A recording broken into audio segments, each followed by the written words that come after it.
Bienvenidos al segundo programa de la serie de 5 sobre cómo reactivar la economía. Hoy desarrollaremos la propuesta del FUT. La han contenido en 10 puntos fundamentales, muchos de ellos son la plataforma de siempre, otros están actualizados. Y para eso, dos de sus más altos dirigentes, José Villavicencio y Marcela Arellano, quienes nos han acompañado ya en programas anteriores cuando debatimos, por ejemplo, el trabajo por horas, en uno de esos casos y en otros casos las medidas que había que tomar respecto al sindicalismo público. Ahora, sobre lo de la coyuntura, estos 6 meses, 8 meses, ¿qué? ¿Es viable algo de lo que plantean? ¿Cómo? ¿Qué repercusiones tendrían? Espero que no nos quedemos en la mera enunciación de la propuesta, como fue el otro día, porque el tiempo no daba para más, con José Villavicencio en el programa de radio, sino que podamos avanzar adicionalmente. Para que ustedes vean que los trabajadores sí tienen propuestas. Si tienen aciertos en ellos, es otra cosa.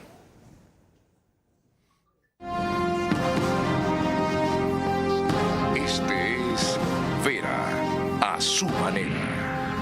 Un comunicador que desde 1975 ha sacudido la televisión con formatos y estilos polémicos, sin ocultar sus simpatías ni jactarse de objetividad, pues el periodismo de opinión siempre asume una posición.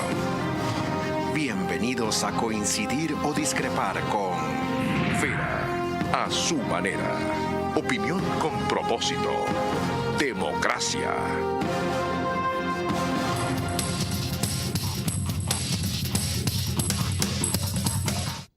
Bienvenidos. José Villavicencio, debería comenzar por las damas primero, pero como ellas no son machistas, pude haber comenzado con los hombres primero. ¿Qué hago? Con los hombres primero. Ok. Lo más importante después, al final. Miren eso. ¿Es feminista, Marcela? Feminista. Qué bien. ¿Usted? Aceptamos las posiciones y las respetamos desde todas partes. Pluralista.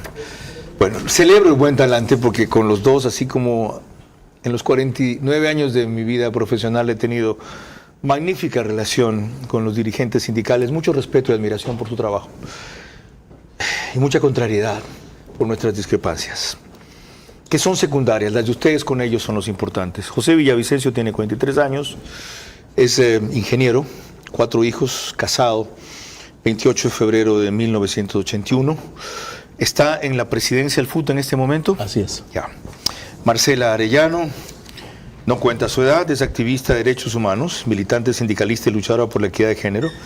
Se ha desempeñado como secretaria general del Comité de Empresa de la Textil Indulana. Antes fue también presidenta del FUT algunos meses, vicepresidenta de la CEOSUL, del Frente de Mujeres Trabajadoras de Pichincha, del Movimiento Juvenil de la CEOSUL. Una larga trayectoria en esta lucha. Quiero empezar enumerando yo, si los encuentro, aquí están, los 10 puntos de medidas que propone el FUT. Y la idea es que la desarrollen ellos, las defiendan o las varíen. 1. La administración estatal del oleoducto de crudos pesados, que daría ingresos por 117 millones de dólares. 2. La industrialización nacional del petróleo para ampliar la capacidad de refinación, bajando los costos de producción. 3. La reducción del IVA al 10%, que inyectaría a la economía popular 1.230 millones de dólares. 4. El cobro a los grandes deudores de impuestos. El FUT estima que los valores que se pueden recaudar serían de 4.511 millones de dólares. 2.500 millones de deudas en firme y 2.111 deudas impugnadas. 5. El cobro de una contribución especial de 5% de las ganancias extraordinarias de las 100 empresas más grandes. Esto permitiría captar 300 millones de dólares. 6. La eliminación del 30% de beneficios tributarios a los grandes grupos económicos, dando paso a recaudar 5.700 millones de dólares.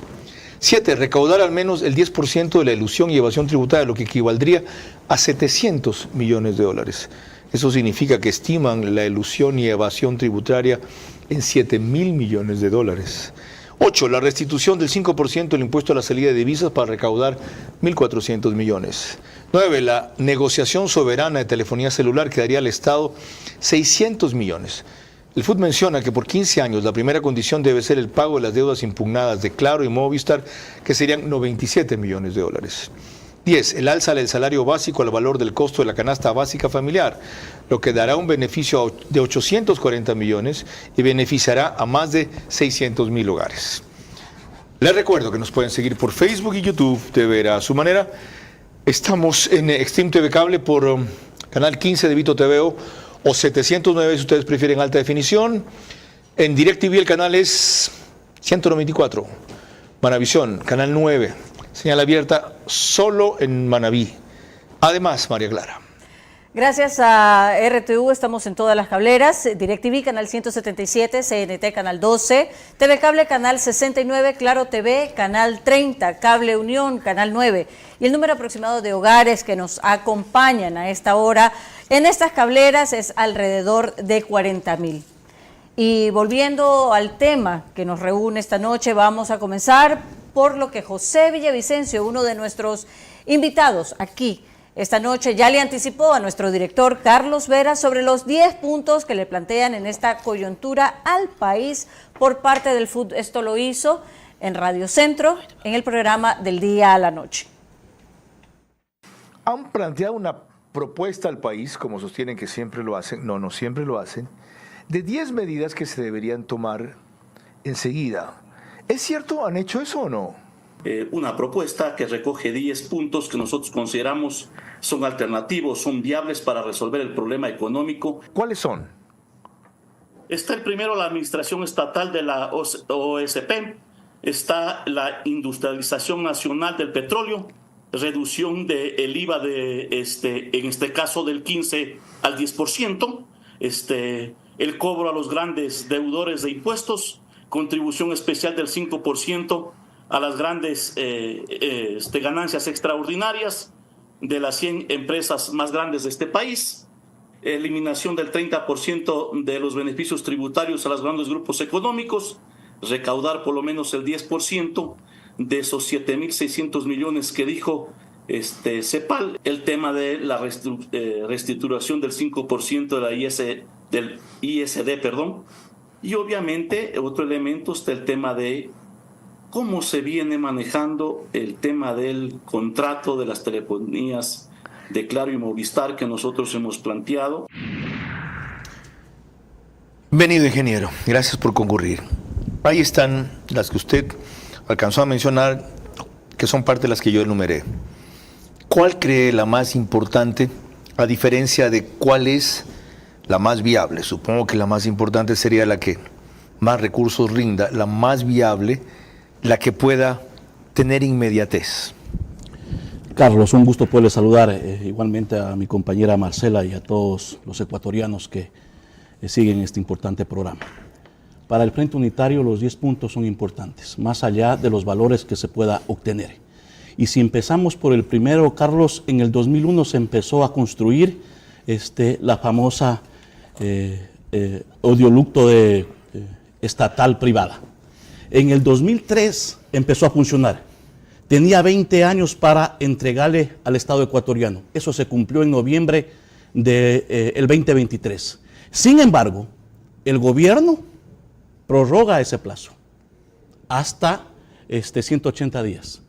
Este mes de julio se le termina. Y nosotros decimos que el Estado ecuatoriano pueda administrar, tendría ingresos de alrededor de 117 millones de dólares. Esto es inmediato. Falta decisión política. ¿Sabe lo que falta? Gente en Petroecuador que pueda manejar con eficiencia esto. No pueden con la empresa, no pueden por ciertos campos y ciertos pozos. No he dicho que sean ineptos los que trabajan, especialmente en el campo. Y usted le quiere chantar una responsabilidad más. Le dije lo mismo al secretario general de la administración hace poco y dijo que la decisión está tomada, que van a renegociar en mejores términos la entrega de la administración un tiempo más. Si tiene que pasar al Estado, ¿quién la administraría? El problema está de que ¿por qué lo hacen? Y vemos que hay intereses de seguir beneficiando al sector privado. Porque también está un punto del impuesto a la salida de divisas, que el presidente a través de un decreto estos últimos días acaba de bajar A cero, Carlos. A los importadores de combustibles privados. Exactamente. Pero los equipara con los importadores de combustibles nacionales cuando Cuando nosotros dijimos de que la lotería o el premio mayor de la lotería en el tema de incrementar los precios de los combustibles que le perjudican al pueblo ecuatoriano, ¿quién se llevan? Son el tema de los importadores. Ahora, ¿cuál es el problema aquí viene el problema de mentalidad de ustedes? ¿Cuál es el problema de beneficiar a los privados, entre comillas, o estimularlos? Si 9 de cada 10 empleos en este país los genera el sector privado. Carlos, 20 años ha manejado esta empresa. Y si hay una ley que fue aprobada en el 2001, donde dice que después de los 20 años tienen que entregarle al Estado ecuatoriano, lo más correcto es que se le entregue. ¿Están incumpliendo la ley entonces? Están incumpliendo la ley. ¿No cabe una prórroga? No cabe una si la prórroga. prórroga cabía por la emergencia, pero después de eso, ¿no revertirlo al Estado? La ley no habla de prórroga. Segundo, los justificativos del gobierno dice de que es por el tema de la muerte cruzada, elecciones anticipadas, el tema del conflicto eso interno. Se puede entender. Sí, pero eso no justifica violentar la norma, la ley. José, ¿quién administra esos oleoductos si Petroecuador está en el despelote que yo acabo de describir, además con graves problemas de corrupción? ¿Usted le va a pasar a ellos esto? Nosotros consideramos de que si hay gente honesta. Yo no he dicho que no, yo también. Sí, pero esos honestos de Petroecuador no son los que la administran. Hay que sacar entonces a los corruptos, porque no cumplir la ley, Carlos, es también corrupción. ¿Quiénes son los corruptos en Petroecuador? Los que no cumplen la normativa. ¿Tienen nombres? Cuando yo he tenido unos, los he denunciado. Hay varios. ¿Tiene usted uno? Gerentes. ¿Cuáles? Me guardo el tema de los nombres. Ese es el problema de ustedes, que hablan generalidades siendo dirigentes sindicales. Yo le pregunté el otro día al gerente general de Petroecuador que estuvo aquí por Javier Mora, por antecedentes obscuros. Le pregunté a él. Porque además, Carlos, hay otro elemento en este punto. El tema del SOTE, donde se trasladaba el petróleo, está subutilizado. De acuerdo. Ahí el Estado está perdiendo. El sistema de oleoducto transecuatoriano, que es el otro. Exactamente. Por si acaso, yo, aunque les he dicho que mi opinión es la menos importante aquí, he coincidido en que el Estado debe recuperar eso. No son 117, mi cálculo dice que son 120 millones de dólares al año que producirían utilidad a su manejo. Pero el problema es que no hay una entidad confiable con quien hacerlo. Ahora, Marcela Arellano, bienvenida también. Aparte de esta medida, ¿qué otra destacaría usted? Ya dijo José que todas son importantes. Como importante, pero sobre todo que ahora, en esta inopia que hay, se debe aplicar. Ahí en la pregunta está cómo reactivar la economía ecuatoriana y la pregunta es, ¿con estas o cualquier otra medida se puede reactivar la economía ecuatoriana? Yo creo que hay que ser sinceros en el debate, Carlos. El Ecuador está en estado de sobrevivencia, ¿sí? No es posible en este momento con este gobierno actual que no entiende de manejo económico, que no entiende de manejo fiscal y que tampoco entiende de la gestión pública, reactivar la economía ecuatoriana. Tanto entiende que ayer hablábamos aquí de que la economía ha crecido 1.2% en el primer trimestre, y le puedo repetir los indicadores, que han aumentado las ventas en 2.000 millones de dólares, que la inflación no se ha disparado, que ha aumentado la recaudación tributaria. Estamos en estado de sobrevivencia. El Ecuador todavía no ha logrado recaudar los fondos suficientes para atender, para brindar servicios públicos. Sin embargo, de las duras medidas económicas que ha tomado, no logra recaudar fondos. Ya. Primero. Ustedes Segundo, proponen aquí algunas para recaudar fondos. Carlos, respecto a su pregunta anterior, ¿quiénes manejan Petroecuador? ¿Quiénes gestionan Petroecuador? ¿Quiénes gestionan las empresas Los que pone Carondelet. Exactamente. Sí. Entonces, ellos son los responsables de la debacle de Petroecuador, de la situación que están pasando por las empresas públicas. No nos vengan a decir que los trabajadores. Con una diferencia. No nos diferencia. vengan a decir que los sindicalistas. A ellos se les ha perdonado por la novatada. Tuvieron 5 gerentes en 7 meses. Ya no pueden seguir experimentando. Pero ahora, entonces, viene la contraparte. ¿Quiénes creen ustedes que deberían manejar Petroecuador? ¿No tienen una lista de 3 técnicos de primera que sean honestos, que sean eficientes, que sugerir? Miren, señores, aquí están estos nombres. Ya sabemos que van a decir que no. Aquí están estos nombres. Sí, creo que deberíamos hacerlo, ¿no es cierto? Bueno. No nos hemos preocupado por la política interna. Nosotros hemos mencionado los problemas generales y hemos también indicado quiénes son los responsables de la situación de la gestión de las empresas públicas. Vamos al último punto. Y conste por si acaso que, claro, eso es auspiciante el programa. Aquí compran un espacio de publicidad. No mi opinión, por si acaso. Y ellos lo saben. ¿Ya? Y los demás también. Aquí plantean ustedes lo de las telefónicas. Y la aspiración que tienen es muy poco por encima de la que el gobierno estima lograr. Ustedes hablan de 600 millones de dólares, cuando ellos estiman en 560 millones de dólares. Pero lo grave es que la negociación concluye en 2 semanas y ustedes no han aportado ningún elemento adicional de qué más sacarles de las telefónicas, qué más exigirles de las telefónicas, cuánto deben invertir en infraestructura para cobertura, el famoso 5G a cuenta de qué, y sobre todo el 70% del espectro que no está negociado, ¿en cuánto lo debe negociar el Estado? ¿Tienen alguna idea de eso? Fíjate, nosotros somos dirigentes sindicales. La dirigencia sindical, como el movimiento sindical en el Ecuador, es fundamentalmente obrero. Podemos hablar de temas generales. Si me dices de la técnica de la negociación y de lo... Por favor. No pedí eso, pero tienen que tener una estimación para saber si nos van a hacer otra vez un gol de media cancha como nos lo hicieron con Correa hace 15 años. Aquí está la negociación y le hemos planteado claramente que uno de los puntales para fortalecer la soberanía nacional, para asegurar servicios de calidad, estos servicios que brindan las telefónicas no son de calidad.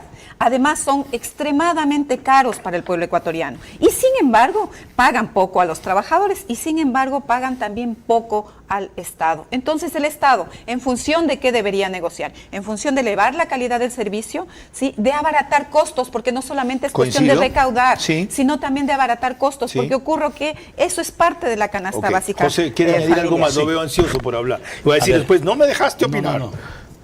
¿Qué debería hacer el Estado primero? Que las dos empresas paguen las deudas impugnadas, Carlos. Si están impugnadas, Movistar no lo tienen que pagar todavía. Pero ¿ganó el Estado en sus juicios? 81 mil millones, perdón, Movistar. Y claro... 81 millones. 81 millones, perdón. 81, sí. Y claro, 55 millones. ¿Ya? Entonces, le obligo yo primero a que cumpla. Y segundo, obviamente, a mejorar el servicio. O sea, eso debería ser parte de la negociación. ¿Saben de la qué, negociación. Señores? Aceptamos esto siempre y cuando lo primero que hagan es cumplir. No impugnen esto, paguen eso. Paguen las obligaciones. Okay. Porque impugnan solo en el marco de una política de alargar el proceso en vez de cumplir luego de haberse servido del Estado ecuatoriano. Ya tengo planteamientos concretos, es lo que estoy buscando. María Clara. Varios medios de comunicación serios han reportado, como en el caso del informe que presenta Diego Puente de Ecoavisa, que la capacidad de presión de los reclamos laborales por vía de movilización está mermada. Las marchas de las centrales sindicales ya no son lo que eran. En los años 88 y 90 fueron multitudinarias y rechazaban el alza de los combustibles y el alto costo de la vida. 3 décadas después, los gritos, las banderas, los dirigentes, las formas de protesta son las mismas, pero hay algo diferente. Ya no convocan. La última movilización que llamó el Frente Unitario de Trabajadores FUT, que agrupa a 7 centrales sindicales, y el Frente Popular, que acoge a 11, demostró que el sindicalismo ya no es una causa. Entre ambas organizaciones dicen representar cerca de 400.000 trabajadores públicos y privados. En las manifestaciones en Quito no hubo más de 2.000 personas. En cada una de las otras ciudades no llegaron a 100 y la invitación a manifestarse fue hecha con semanas de anticipación. El FUT durante 51 años y el Frente Popular durante 37 marchan todos los años por las mismas calles exigiendo lo mismo, con las mismas banderas y algunas veces con las mismas consignas, y liderados, en casos, por los mismos. Pero las nuevas generaciones no los ven porque tienen otras necesidades. Una excepción, en Cuenca sí hubo una manifestación significativa, más de 2.000 protestantes, pero esto de Diego Puente de Ecoavisa para ir a la pregunta fundamental, ¿por qué siguen ustedes usando estas formas de protesta cuando al usar otras para las 2 preguntas de la consulta, argumentación, trabajo de bases, puerta a puerta, organizaciones sociales, ganaron? La movilización es una de las importantes luchas del movimiento sindical, es una importante forma de lucha del movimiento sindical, ¿no? Y está presente y hay que usarla. Ahora, para el 1 de mayo. El 1 de mayo. El 1 de mayo, pero no ahora, pues. Pero el 1 de mayo es un día histórico con todos. Pues sí, ustedes en el pasado, por Dios. No, No, ¿Ah, sí, no? la movilización no es parte del pasado. ¿Qué es lo que muestra Diego La Puente movilización allí? no es parte del pasado. La movilización se expresa en la calle, pero también se expresa efectivamente en redes sociales, se expresa en las acciones que tuvimos. Efectivamente, le ganamos al gobierno con argumentos. No, al gobierno, le a mí ganamos también. a los Nos ganaron a los que nos oponíamos de eso, a la opinión pública a los prevaleciente. empleadores, No les demuestra a la eso. agroindustria, a los mineros ok, que intentan ok. flexibilizar las relaciones Ok. laborales, A mí que intentan estuve en contra de precarizar esas más dos el cosas trabajo. con lo poco que significo en opinión. Pero a lo que voy, José, ¿no les muestra esto el camino de por dónde pueden crecer más si ustedes saben argumentar primero? Segundo, son gente que tiene atrás un bagaje de lucha social limpio muy importante. Ustedes no son gente con rabo de paja. Son gente con equivocaciones, tal vez, seguramente, pues no con rabo de paja. Y tercero, encuentran receptividad, sí, y dale a la reyerta. Carlos, respetando mucho el reportaje, no se dice la verdad. Porque con todo respeto, hay medios de comunicación que responden al Ejecutivo. Y lo decimos muy claramente. 2, para el Frente Unitario, para la UGT, toda acción de lucha es viable. Porque los derechos de los pueblos, de los trabajadores, se han conquistado con unidad, con organización y lucha, ¿no es cierto? Y entonces, ¿por qué, Carlos? ¿Por qué siempre lo hacemos? La pregunta es, las 23 cartas de intención del Fondo Monetario que se ha firmado en nuestro país, si no me falla la memoria, ¿han cambiado su política o son las mismas? Ni siquiera la última que se cumplió entera por primera vez. Exactamente, Carlos. Ok, con eso volvemos, ya, de paso. El reportaje de Ecuavisa no corresponde a un medio. ¿Cómo fue la palabra que dijo usted? ¿Qué qué? Que responde a los gobiernos que de responde al gobierno ni a los de turno. Yo tuve y tengo mis diferencias con Ecuavisa, pero eso para nada, puede ser esa la percepción. Para nada. Ejercen un periodismo crítico muy distinto. María Clara. Cuando volvamos en el siguiente bloque veremos el éxito que tuvieron, en cambio, los movimientos de izquierda y centrales sindicales junto con los ambientalistas, cuando por otras vías se opusieron a 2 preguntas contrarias a su filosofía en la reciente consulta popular. Algunas de las medidas económicas propuestas por las organizaciones sindicales son prácticas y viables ahora. Cabe diferenciarlas de las que constituyen plataforma constante, que ni siquiera gobiernos de izquierda aplicarían, como igualar el salario mínimo a la canasta básica. Estamos explorando cómo reactivar la economía desde las perspectivas del FUT y sus representantes sindicales. Hemos apenas topado un par de puntos, pero nos hemos referido bastante al contexto general en que se mueve este problema y se debe responder a esta discusión.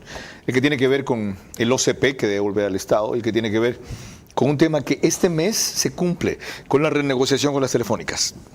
Les recuerdo que el reprise del programa es por OnePlus, Canal 14, el mismo número en las 3 cableras que lo reproducen, 14.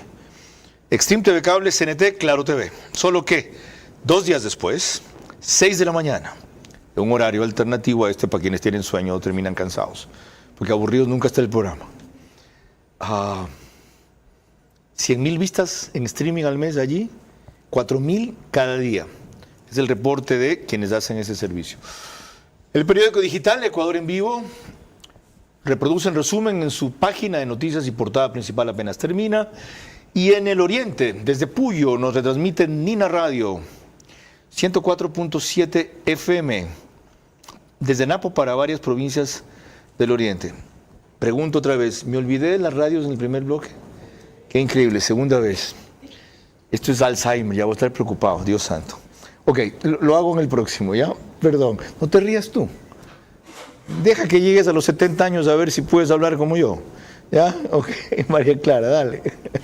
Volviendo al tema de esta noche, cómo reactivar la economía, veremos que Marcela Arellano, otra de nuestras invitadas aquí presente, fue una de las que más se empeñó en oponerse en la consulta al trabajo por horas y además al arbitraje internacional, cuestión que a nosotros, a nuestro disgusto, por decirlo así, tuvieron mucho éxito ellos. Esto lo vimos en Vera a su manera. La flexibilización laboral en el Ecuador lo que ha hecho es reducir los costos de mano de obra, incrementar las utilidades a los empleadores y obviamente precarizar el trabajo. Nosotros llamamos la atención al sector empleador a que efectivamente se asegure el fortalecimiento del aparato productivo con empleo digno, asegurar que tengan los trabajadores acceso a crédito, acceso a planificación de la vida, es una necesidad imperiosa del Ecuador para asegurar justicia laboral y justicia social. ¡Qué benevolencia! Nosotros llamamos la atención al sector empleador. Ustedes tienen que exigir que cumpla una obligación que a su juicio, según ustedes mismos, están incumpliendo. ¿Dónde están las denuncias, las demandas, la intermediación y la exigencia de las autoridades? Señores, aquí hay precarización, aquí hay esclavitud, lo que sea, que paguen. ¿Quieren reactivación económica? Paguen. La reactivación económica no es posible si es que no hay empleo decente. Eso hay que decirlo claramente. Pero no en general, pues, Marcela, ¿quiénes no están generando empleo decente? Emplean, pero no decentemente. ¿Quiénes? Sí, uno de los problemas precisamente del empleo en el Ecuador es la formalización del trabajo que está ubicado como informal. ¿Quiénes están entregando trabajo informal al Ecuador? Mineras, contrato por horas, contratos a medio tiempo, contratos de carácter precario. Mineras formales. Mineras de las formales. Que tienen concesiones legales. Mineras formales, ya, de las que tienen concesiones legales. Okay. Y recuerden que son estas las que más están ganando y teniendo utilidades netas en el Ecuador. Sí. Pagan menos, no pagan impuestos, pagan el 1% de las regalías. 57 millones de dólares al año es un chiste. Ese es el beneficio que están dando. Así es. Segundo, la agroindustria, bananeras, floricultoras, palmicultoras. ¿Sabe que hay un informe del 2018 de Derechos Humanos que plantea que en el Ecuador hay esclavitud laboral moderna, hay servidumbre de la gleba? Y finalmente se descubrió eso, denunciado a nivel internacional en Furukawa. Entonces, son los ¿Eso trabajadores. queda en Santo Domingo de los Eso Colorados? queda en Santo Domingo. Esto es. ¿Ese fue un caso excepcional o es un caso conocido y hay muchos? Exactamente, nosotros consideramos que hay muchos, esa es la generalidad. A ver, Entonces, ¿y si las autoridades obligan a estas mineras, a esas empresas, a cumplir lo que deben, pagarían lo justo sin irse del país y eso alimentaría la capacidad de consumo que tanto hablan, la recuperación la reactivación económica? Por supuesto, y iríamos hacia un Ecuador un poco más justo, digamos. ¿Cuándo publican una lista? Estamos Estas en son las investigaciones. empresas, estas son las mineras. Estamos en investigación de eso precisamente porque necesitamos denunciar eso. Porque usted, lo que le pedimos al ministerio, fíjese, usted lo dice sin hay un investigar informe, hay un informe de derechos humanos. En Furukawa sí, nosotros y en el necesitamos, Carlos, nosotros necesitamos en este momento que el Ministerio de Trabajo, que la institucionalidad pública haga inspecciones laborales. No hay inspecciones laborales en el Ecuador. Hablando de hay un Roma. informe de la OIT. En ese informe de la OIT dice, los inspectores, no hay inspecciones. Alrededor de 200 inspectores para inspeccionar todas las empresas. Ok, lleguemos hasta ahí. No Pues, llegan no tienen gasolina, tienen exceso de trabajo, no hay condiciones para las inspecciones. espérese un ratito, embrague, dirían en mi tierra, ¿ya? Vayan a creer que no quiero que termine la idea, no. Hablando de Roma y Roma que asoma, dirían en mi tierra, María Clara. La abogada Ivonne Núñez, ministra de Trabajo, está liderando una serie de acciones desde el sector público para acabar con los abusos de contratos colectivos sindicales en varias empresas, como una contrapartida a la presión política que ejercen muchos movimientos sindicales para medidas que en algunos casos son utópicas y en otros casos, por lo menos en la actual coyuntura, son inviables. Tenemos un extracto de Vera a su manera.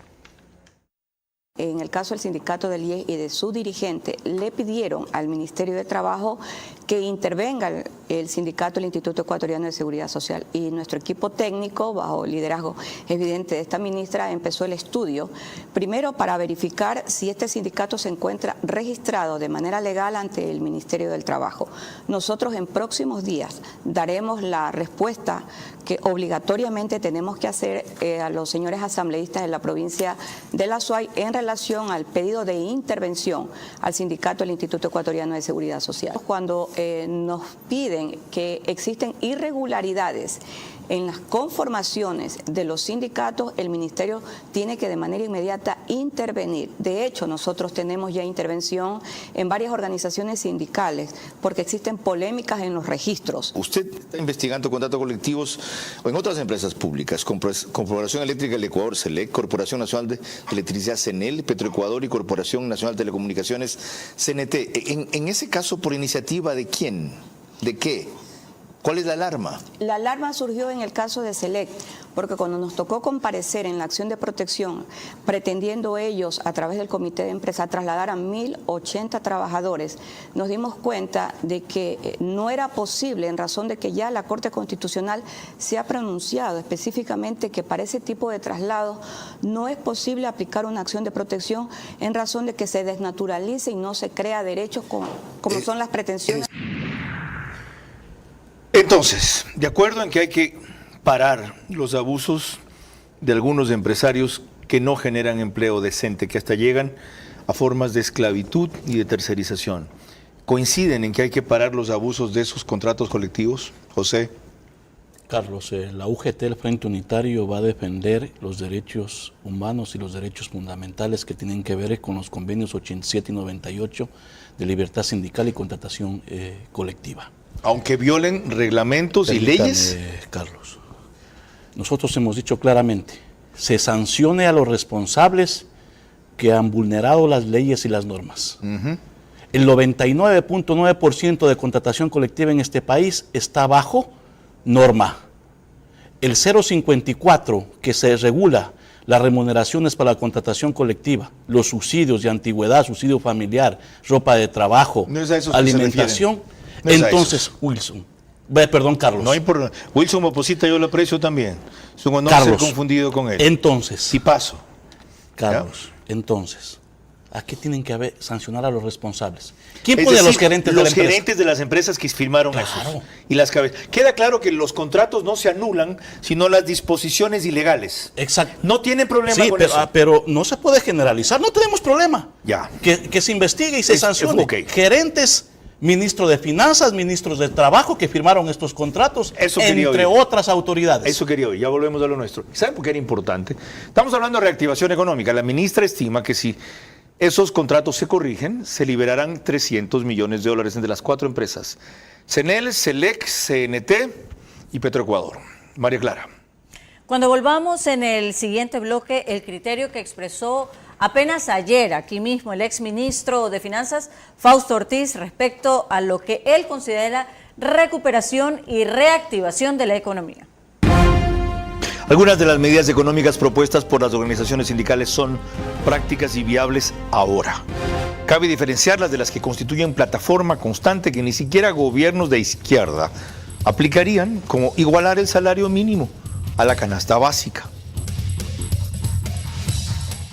Estamos de regreso y les recordamos que en Ecuador la señal de Macro Digital Televisión la podemos ver a través de los siguientes cable operadores: CNT Play en todo el Ecuador y Galápagos, 11 Play también en todo el Ecuador y Galápagos, Colorados Visión en la provincia de Santo Domingo de los Áchilas, Supercable Macará, provincia de Loja, y Valle Visión Play en la ciudad capital, en Quito.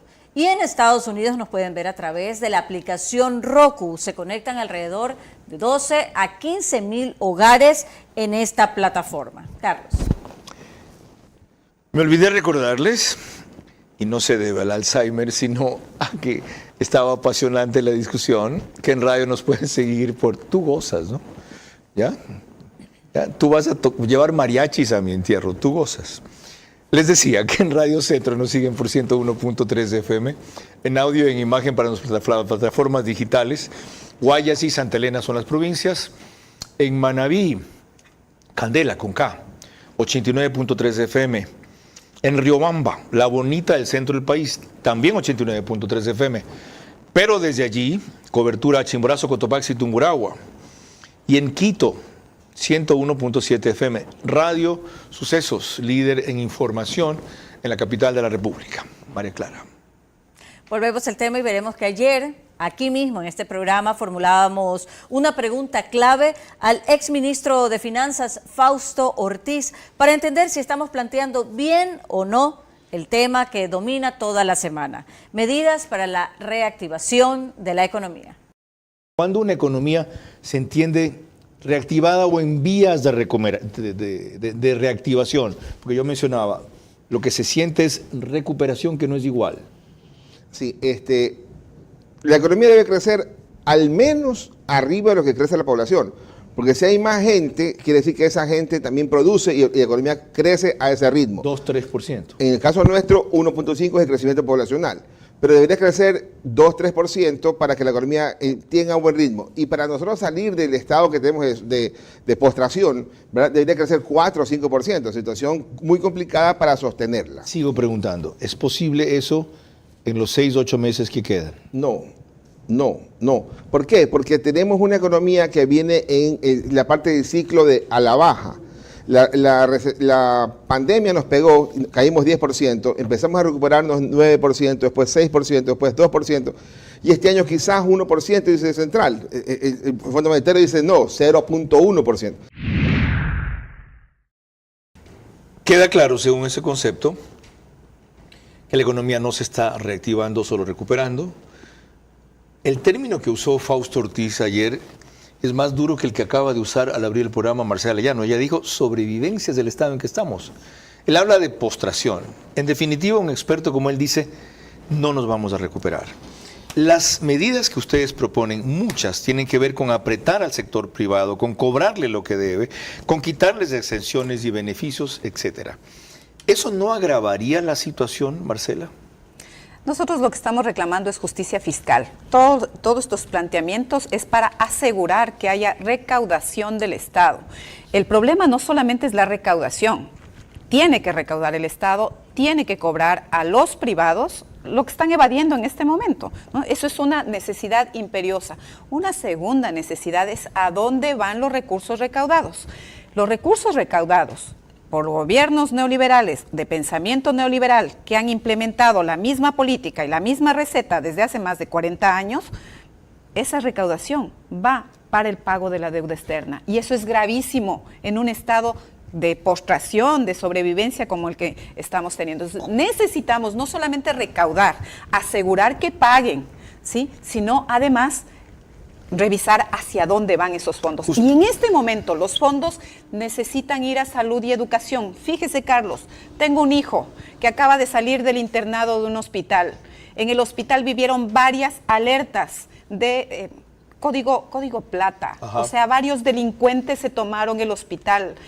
La gente que se atiende del sector popular ahí no tiene ni para gasas, no tiene para nada. O sea, esa es la situación del sector popular. No solamente que no tenemos para comer, tampoco hay para salud, tampoco hay para educación. Entonces hay que priorizar. Ok, lo tengo claro.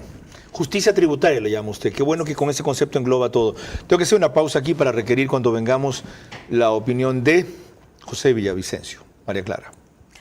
Cuando volvamos en el siguiente corte, la advertencia de Jorge Escala respecto a cómo irá escalando precisamente las acciones de protesta si no se cumplen ahora las medidas que están reclamando sectores afines a los representados aquí en nuestro programa. Algunas de las medidas económicas propuestas por las organizaciones sindicales son prácticas y viables ahora. Cabe diferenciarlas de las que constituyen plataforma constante que ni siquiera gobiernos de izquierda aplicarían, como igualar el salario mínimo a la canasta básica. Les recordamos que estamos desde los estudios 24/7 y eso quiere decir que usted nos puede ver a través de Stream TV Cable, Canal 3, Claro TV, Canal 9, Divinet, Canal 12 y Data MS Televisión, Canal 99. Carlos. José, para concluir, una sola cosa vital. De las propuestas que yo llamo viables ahora y necesarias, ¿por dónde comenzar? A mí me parece que tienen una muy clara. Según las estimaciones de ustedes, 2.500 millones de dólares de deudas en firme debería cobrar el SRI.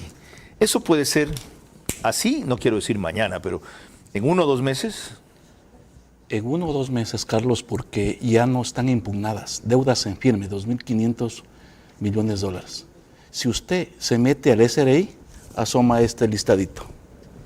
Y ya no es culpa que en el primer puesto esté exportación bananera, 91 millones. ¿Es deuda en firme? Deuda en firme. No impugna, la perdieron. Esa es empresa de...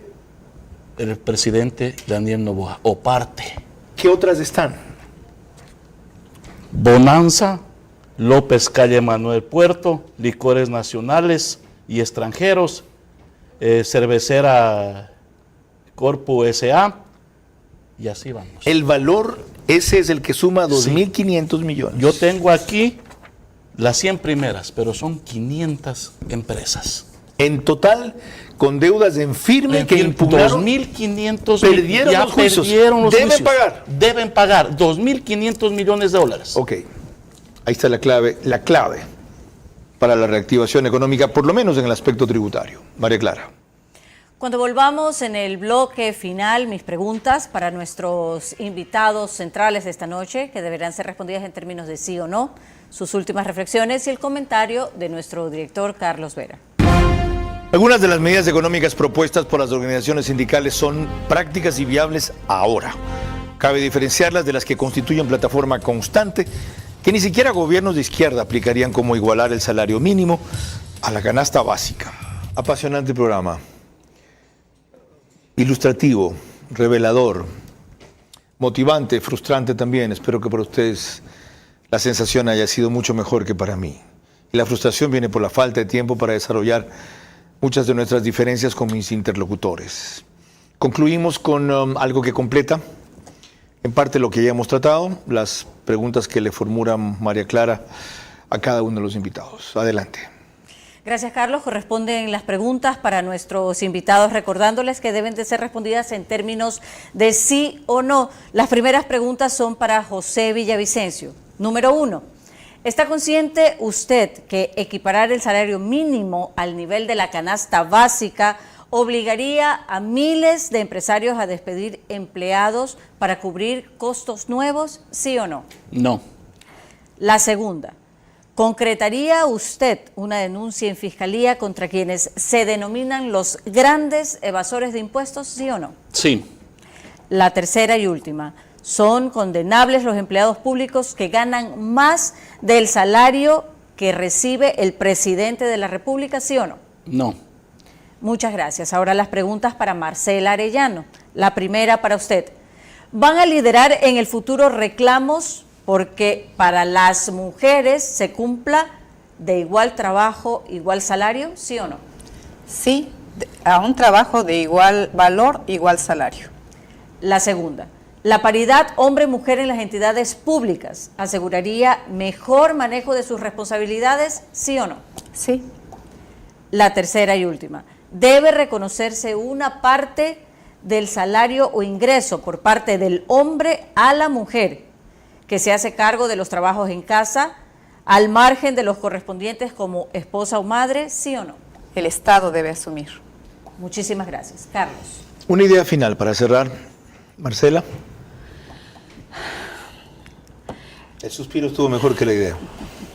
Dice mucho más. Sí, estamos en un momento muy complejo, pero la construcción de la democracia, la construcción de la justicia social es una necesidad para el Ecuador, y eso implica no solamente diálogo, eso implica también movilización, eso implica lucha, eso implica participación de los sectores populares que en este momento están excluidos no solamente del trabajo decente, sino de la vida digna.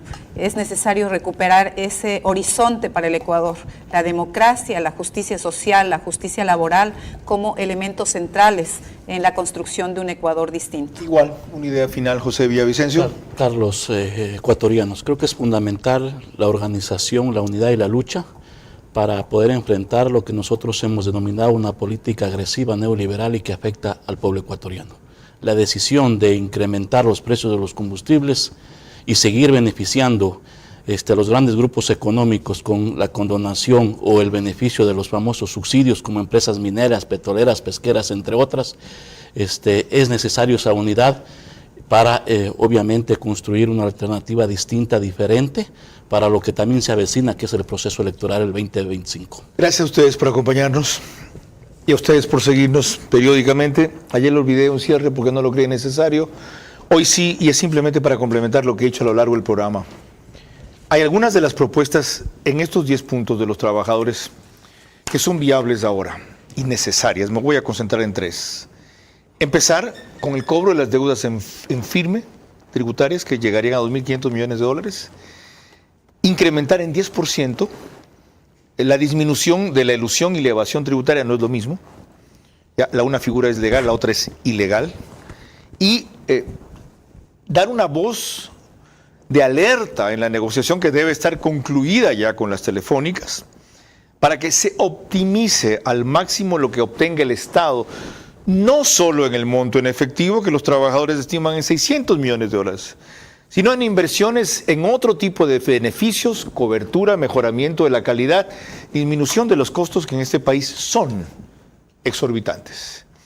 En el resto de planteamientos del FUT hay una serie de cosas rescatables, pero que a corto plazo darían un efecto contraproducente al que se busca. Ni que hablar de aquello de equiparar el salario mínimo a la canasta básica, que significaría casi $150 de incremento en el salario. Pero lo que tiene que hacer el gobierno, más importante que esto, es abrir un compás de diálogo con estas centrales sindicales, aunque sea para ratificar que están en desacuerdo. Me decía José Villavicencio en un programa anterior en radio que es muy difícil hablar con el gobierno. Y el gobierno, en cambio, le da interlocución a grupos sindicales, como el que está enclavado en el Consejo Directivo del IES, que han fomentado la corrupción, o en este caso a grupos de transportistas, que lo que quieren es una negociación a su beneficio en vez de una seguridad para todos. Mucho cuidado con esa política. Es posible reactivar más rápido y mejor la economía en el poco tiempo que queda, si no solamente se ve hacia adelante, sino también hacia los costados. María Clara. El día de mañana trataremos aquí qué hay que hacer desde el sector de la construcción para reactivar la economía del país. Estarán como invitados centrales Luis Valero, presidente de Construdipro, Paola Rivera, directora ejecutiva de Rivera Partners Real Estate, y por Zoom nos acompaña Henry Yandún, presidente de Constructores Positivos. Por ahora, gracias por su gentil compañía. Que pasen buenas noches.